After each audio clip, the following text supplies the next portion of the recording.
میں نے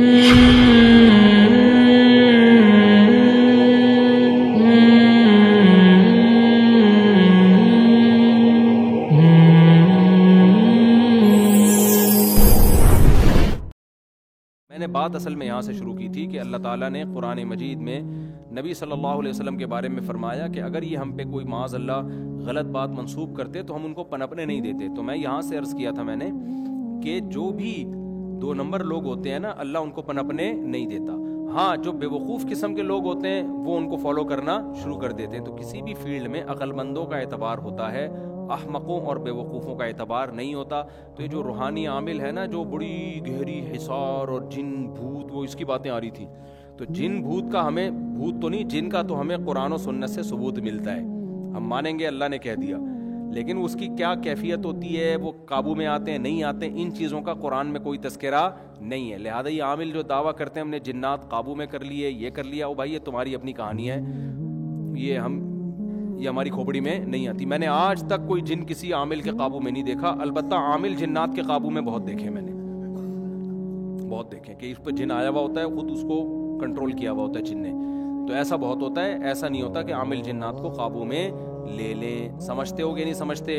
تو ان چیزوں میں پڑھ کے تو ان کے فالوورز جو زیادہ ہوتے ہیں نا, تو وہ اس لیے کہ وہ مینٹل لیول سے اوپر کی باتیں کر رہے ہوتے ہیں. تو 2 طرح کے لیڈر ہوتے ہیں یا 2 طرح کے لوگ ہوتے ہیں جن کو لوگ فالو کرتے ہیں. ایک وہ جو مینٹل لیول کے نیچے نیچے کی بات کرتے ہیں, ان کی بات آسان ہوتی ہے, 2 اور 2 4 کی طرح ہوتی ہے, ان کو عقل مند لوگ فالو کرتے ہیں.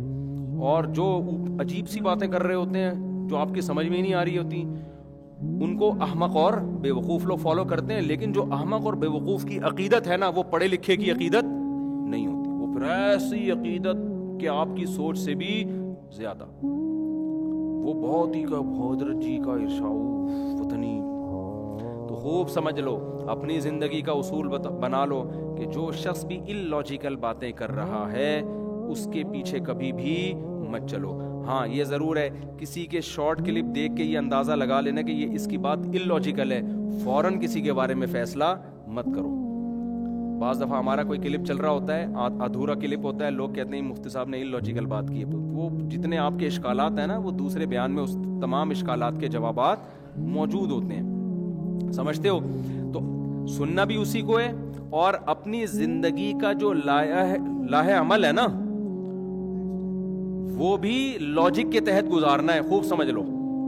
دیکھو, مذہب کی جو تعلیمات لاجک کے مطابق ہوں یا نہ, ان میں تو اسلام کو ماننا ہے. وہ تو اللہ میاں نے جب کہہ دیا تو اللہ سے زیادہ کوئی جاننے والا نہیں ہے, اس سے زیادہ کسی کا علم نہیں ہے.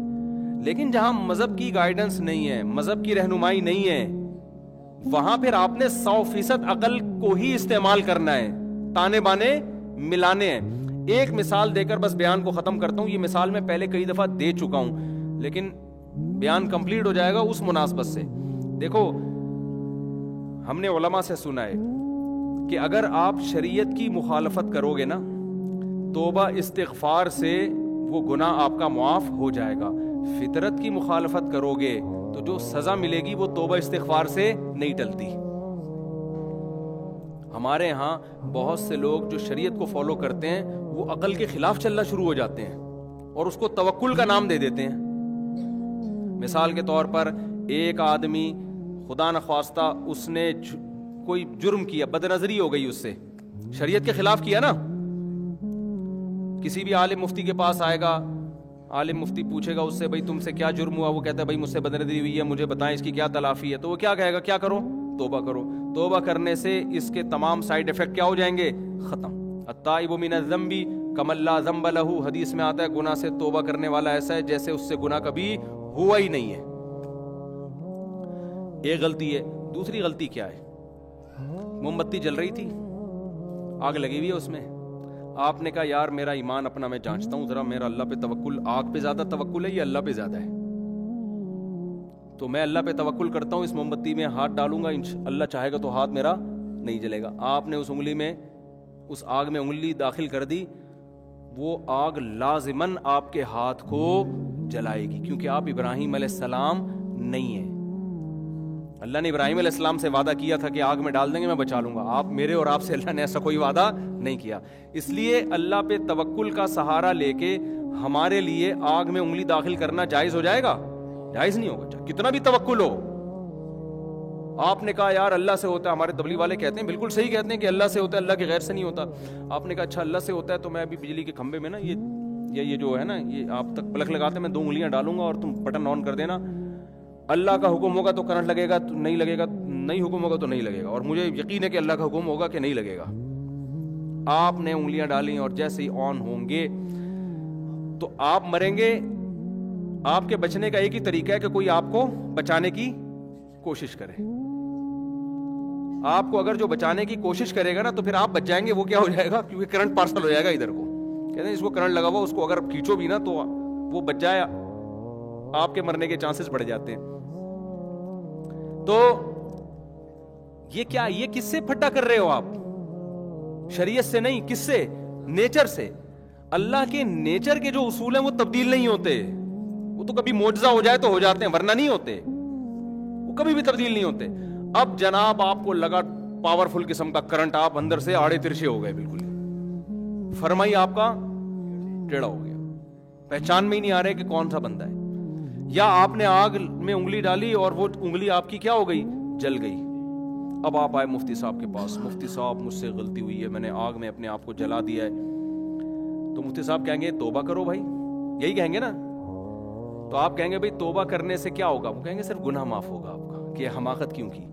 کہ بھائی حدیث میں تو آتا ہے جو توبہ کرے وہ ایسے جیسے گناہ کیا ہی نہیں. تو میں نے جب آگ میں انگلی ڈالنے سے آئندہ کے لیے توبہ کر لی تو میں تو ایسے ہوں جیسے گناہ کیا ہی نہیں، لہذا میرا زخم خود بخود ٹھیک ہو جائے، یا انگلی جو جل کے ختم ہو گئی واپس آ جائے. کیونکہ حدیث میں آتا ہے جو گناہ کر کے توبہ کرتا ہے ایسے جیسے کیا ہی نہیں. تو ایسا ہونا چاہیے جیسے میں نے آگ میں انگلی ڈالی ہی نہیں. تو ہو جائے گی انگلی واپس آ جائے گی؟ نہیں آئے گی. کہیں گے بھائی آپ نے بغاوت کس سے کی ہے؟ فطرت سے کی ہے، آپ نے نیچر سے لڑے ہو. آپ سمجھتے ہو کہ نہیں سمجھتے؟ تو آج جو دیندار لوگ ہیں توکل کے نام پہ جو بے احتیاطیاں کر رہے ہیں، انفرادی سطح پہ بھی اجتماعی سطح پہ بھی، لہذا انفرادی سطح پہ بھی بیڑا غرق اور قومی سطح پہ بھی بیڑا غرق ہوا چلا جا رہا ہے.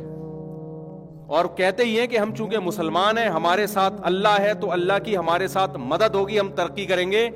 آپ ترقی کے علاوہ ہر قسم کا، آپ 4 شادیوں کا خواب دیکھ سکتے ہو، آپ ان حالات میں ترقی کا خواب بولو نہیں دیکھ. خدا نے آج تک اس قوم کی حالت نہیں بدلی، نہ ہو جس کو خیال آپ اپنی حالت کے بدلنے کا. تو وہ اسباب اختیار کرنے پڑیں گے، کھوپڑی استعمال کرنی پڑے گی. نہی علی المنکر میں اسباب اختیار کرنے کا حکم ہے جو فرض ہے، تو اس کے بغیر کہاں؟ دیکھو نبی نے کیا فرمایا، من رأى منکم منکرا فلیغیرہ بیدہ. بتاؤ برائی کو ختم کرنا ہمارا فرض ہے یا نہیں ہے؟ لیکن نبی نے کیا فرمایا؟ اتنا فرض ہے جتنا افورڈ کر سکو. ہونا تو یہ چاہیے تھا بھائی حق بیان کرو، چاہے جو مرضی ہو جائے، کچھ بھی ہو جائے، جو بھی اثرات ہو. نہ آپ نے فرمایا جو برائی کو ہاتھ سے روک سکتا ہے تو وہ تو ہاتھ سے روکے. جس میں ہاتھ سے روکنے کی طاقت نہیں ہے، اب پھر ہاتھ سے مت روکے. وہ پھر کیا کرے؟ پھر نہیں بھائی، پھر تو سائیڈ ایفیکٹ کیا ہوں گے؟ زیادہ ہوں گے. وہی قصہ ہو جائے گا کہ بھینس کے منہ میں پائپ رکھا، جمال گوٹا رکھ کے پھونک ماری، بھینس نے پہلے پھونک مار دی بھینس نے. تو آپ کی طاقت ہے نہیں، سامنے والا پاورفل ہے. آپ نے اس کو برائی سے روکنے کی زبردستی کوشش کی، جو اس نے کوشش کی تو آپ سوسائٹی میں کسی قابل رہے نہیں. تبھی تو حکمرانوں کے خلاف مسلح بغاوت سے اسی وجہ سے منع کیا جاتا ہے کہ آپ برائی کو ختم کرنے کے لیے سسٹم کو چینج کرنے کی کوشش ضرور کرو، مگر ایک پاورفل ریاست کے خلاف جب آپ طاقت کا استعمال کرو گے تو آپ جو پھونک لگاؤ گے نا وہ برداشت ہو جائے گی. حکومت نے جو پھونک لگائی نا اس سے آپ کی پھونک ہمیشہ کے لیے نکل جائے گی. تمام فقہا لکھتے ہیں کہ مسلح تحریکوں کے لیے ضروری ہے کہ اسباب کی دنیا میں طاقت ہو. ایسا نہیں کہ آپ اٹھے اور جناب کر کے یوں کر دیا آپ نے. اب دیکھنا پڑے گا کہ آپ میں کتنی پاور ہے لڑنے کی. نہیں ہے تو کوئی اور کام کرو. اس کو لوگ یہ تعبیر کرتے ہیں اچھا اس کا مطلب کچھ بھی نہ کریں، سسٹم کو تبدیل کرنے کی کوشش نہ کریں. ہم کہتے ہیں بھائی کرو، مگر طریقہ وہ نہ ہو کہ جو رہا سہا ہے اس سے بھی جاؤ. آپ کرو ضرور، آرام سے بیٹھنا کہاں جائز ہے، لیکن طریقہ وہ استعمال کرو جس کو آپ افورڈ کر سکتے ہو اور اسباب کی دنیا میں اس سے کچھ امید بھی ہو. آج کسی نے طنز کیا تبلیغ والوں پر نا کہ تبلیغ والے نظام کی تبدیلی کی بات کرتے نہیں ہیں اور ذاتی تزکیے میں لگے ہوئے ہیں لوگوں کی، یعنی لوگوں کی اصلاح میں لگے ہوئے، سسٹم کی تبدیلی کی بات کرتے نہیں ہیں. کسی نے یوٹیوب پہ نا کمنٹس کیے ہوئے تھے کہ یہ لوگ جو ہے نا نظام کی تبدیلی کی، نظام کی تبدیلی کے لیے افراد تیار کرنا ضروری ہے یا نہیں ہے؟ یعنی ہر آدمی جس کو جدھر ٹھڑک نکالنی ہوتی ہے نا، اور یہ جو باتیں اس طرح کی کر رہے ہوتے ہیں نا، یہ نہ نظام کی تبدیلی کی کوشش کر رہے ہوتے ہیں، نہ افراد پہ محنت کر رہے ہوتے ہیں، یہ صرف یوٹیوب پہ بیٹھ کے کمنٹس کر رہے ہوتے ہیں کہ فلاں یہ نہیں کر رہا، فلاں یہ نہیں کر رہا، فلاں وہ بھائی اگر وہ ایک کام کر رہے تو دوسرا کام کر لو. جب نظام تبدیل کسی بھی سطح پہ ہوگا تو بندے بھی تو چاہیے ہوں گے نا، تو بندے تیار کرنا بھی نظام کی تبدیلی کی ایک بہت بڑی سیڑھی ہے. تو جس کو جہاں ٹھڑک نہیں، اور اکثر ایسی نیگیٹو باتیں وہ لوگ کر رہے ہوتے ہیں جو حقیقت میں صرف نظام تبدیلی کی باتیں ہی کر رہے ہوتے ہیں، اور باتیں کرنے پر گورنمنٹ کی طرف سے کوئی پابندی نہیں ہے. پریکٹیکل لائف میں وہ زیرو ہوتے ہیں، پھینک رہے ہوتے ہیں یوں ہونا چاہیے، یوں ہونا چاہیے، ایسے ہونا چاہیے، ویسے ہونا چاہیے. ہمارے ایک دوست ہے، وہ جب بھی کوئی تحقیقی مسئلہ ان کے پاس جاتا ہے وہ کہتے ہیں اس کا پہ ریسرچ ہونی چاہیے. میں ان کو بھیجتا کہ بھائی ریسرچ کر لو یار، کہہ رہے اس پہ ہونی چاہیے. میں نے کہا وہ تو مجھے بھی پتا ہے ہونی چاہیے تو کرو نا، آپ کو بھیجا اس لیے میں نے. ایک دن ان کو غصہ آ گیا کہ آپ، میں نے کہا تو چاہیے تو مجھے بھی پتا ہے کہ اس پہ ریسرچ ہونی چاہیے، آپ کو تو میں نے بھیجا اس لیے کہ آپ کر لو، اس پہ مجھے بتا دینا.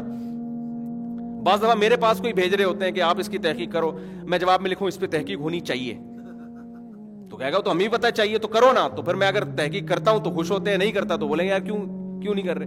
تو چاہیے کا لفظ مارکیٹ میں اس کا منجن بہت بکتا ہے، یہ بھی ہونا چاہیے وہ بھی ہونا چاہیے. جو کرنے والے لوگ ہیں وہ چاہیے کی بحث میں نہیں پڑتے، وہ غور و فکر کرتے ہیں کہ پاکستان میں نظام تبدیل ہونا چاہیے، پہلے سے ہمیں پتہ ہے ہونا چاہیے. وہ اس کے طریقوں پہ غور کر رہے ہوتے ہیں کہ کیسے سسٹم چینج ہو سکتا ہے، بیوروکریسی میں کیسے تبدیلی آ سکتی ہے، فوج میں کیسے اچھے لوگ اوپر جا سکتے ہیں، اسکولنگ سسٹم ہو. وہ تو ہر آدمی کا اپنا طریقہ ہے، تبلیغ والوں کا اپنا طریقہ ہے. بھائی بجائے اس کے کہ نیچے سے لوگ بھیجو، اوپر سے فوجیوں کو ہی چینج کر دو. اب فوج میں ٹھیک ہے بہت ساری برائیاں ہیں، لیکن بہت ساری اچھائیوں میں 90% دخل تبلیغ جماعت کا ہے. بس ابھی ختم کر رہا ہوں. فوج میں آپ کو کوئی بریگیڈیئر، کوئی کرنل اتنی بڑی بڑی داڑھیوں والے، مذہب کی پابندی والے ملیں گے. میں نہیں کہہ رہا سارے تبلیغ سے متاثر ہیں، ایک بہت بڑا طبقہ کس سے متاثر ہے؟ تبلیغ سے. تو فوج میں کتنی بڑی تبدیلی کر دی. وہ کہہ رہے ہیں نظام میں تبدیلی نہیں لا رہے. بھائی فوج میں اتنی بڑی داڑھیوں والے، ورنہ اگر تبلیغ جماعت نہ ہوتی ہماری آرمی، اس بات کا بہت زیادہ امکان تھا کہ وہ 90% سیکولر لوگوں کے ہاتھ میں ہوتی. ابھی ایک کرنل مجھے ملے، ریٹائر ہو گئے، وہ تبلیغ میں نا ٹوپی پہن کے گشت کرتے پھر رہے ہیں. میں نے کہا حضرت وہ ریٹائر تو ابھی ہوئے نا، وہ تو ڈیوٹی کے دوران بھی کہتے ہیں یار ہم نے ساری زندگی سلوٹ، لوگ ہمیں مارتے تھے، ہم اس کو عزت سمجھتے تھے کہ لوگ ہمیں عزت دے رہے ہیں، سلوٹ کر رہے ہیں، ہمیں پتہ چلا عزت تو کون سی ہے؟ آخرت کی. تو میں نے کہا میں ان کو سمجھاؤں، وہ جو زندگی میں آپ کو وہ مسالہ زیادہ لگ گیا نا ان کرنل صاحب پہ. میں نے کہا حضرت وہ جو آپ کو لوگ سلوٹ کرتے تھے وہ بھی دین کا حصہ تھا. ایک کنٹری ہے، اس میں اگر فوج کے ماتحت آدمی اپنے جو ہے نا آفیسر کو سلوٹ نہیں کرے گا تو یہ نظام کیسے چلے گا؟ اس کو بھی مذہب کا حصہ سمجھو نا. بعض لوگوں پہ مسالہ کیا لگ جاتا ہے، جون پور کے قاضی بن جاتے ہیں وہ، تو وہ اس کو غلط سمجھ رہے ہیں کہ جو مجھے سلوٹ مارا کرتے. میں نے کہا یہ تھوڑا زیادہ ہو گیا، اس کو تھوڑا سا کیا کر لیں، یہ تو سسٹم ہے، یہ تو سسٹم کا حصہ ہے، اور اس پہ تو اللہ کا شکر ادا کریں، اللہ نے آپ کو عزت دی ہے کہ ماتحت لوگ آپ کو سلوٹ کر رہے ہیں. ہاں تکبر نہ کرے انسان. تو ہر آدمی جو بھی پازیٹیو کام کر رہا ہے اس کو پروموٹ کرو. تبلیغ کا بہت بڑا کام ہے. تو بہت زیادہ اللہ نے کام لیا فوج میں اور بیوروکریسی میں. ججز ہیں بہت سارے جو لگے جماعتوں میں. ہاں جو کام نہیں، جو شعبہ خالی ہے اس پہ آپ محنت کرو نا، اس پہ کیا کرو، اس پہ آپ محنت کرو. افراد ہی ٹھیک نہیں ہوں گے تو وہ سسٹم تبدیلی کی بات بھی ان کی کھوپڑی میں نہیں آئے گی. وہ کہے گا ابے مزے اڑا، یہ کیا سسٹم، اسلامی سلطنت، اسلامی ریاست، یہ سب فضول، معاذ اللہ فضول باتیں. تو مسجدیں آباد ہوتی ہیں اور لوگوں میں ایک شعور پیدا ہوتا ہے تو لوگ ہی تو پھر آگے، پیغمبر تھوڑی آئیں گے دوبارہ کوئی، تو لوگ ہی، مسلمان ہی سارے کام کریں گے. تو اس لیے میں کیا عرض کر رہا تھا، بس بات کو ایک جملے میں اب سینٹنس میں ختم کرتا ہوں کہ ان لاجیکل کام آپ کو کرنے کی اجازت نہیں ہے اللہ پہ توکل کا لیبل لگا کے. تو جب نہیں علی المنکر میں نہیں ہے، اس میں نبی نے فرمایا اپنی استطاعت دیکھو، استطاعت ہے تو ٹھیک ہے، نہیں ہے تو زبان پہ آ جاؤ.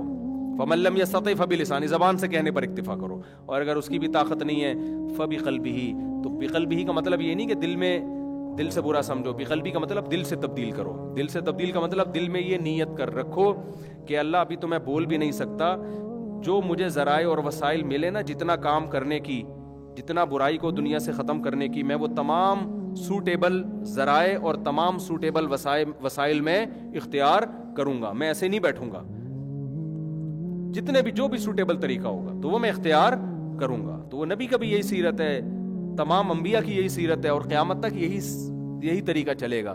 ایسا کام کرنا جس میں لینے کے دینے پڑنے کا خطرہ ہو, تو کتنا ہی اچھا لیبل لگاؤ گے, کتنا ہی اخلاص ہوگا, تو اللہ اس میں آپ کی مدد نہیں کرے گا. جیسے ایک آدمی آگ میں انگلی ڈالتا ہے کسی ہندو کو دکھانے کے لیے کہ میری انگلی نہیں جلے گی, دیکھنا یہ اس کی علامت ہوگی کہ ہم سچے ہیں.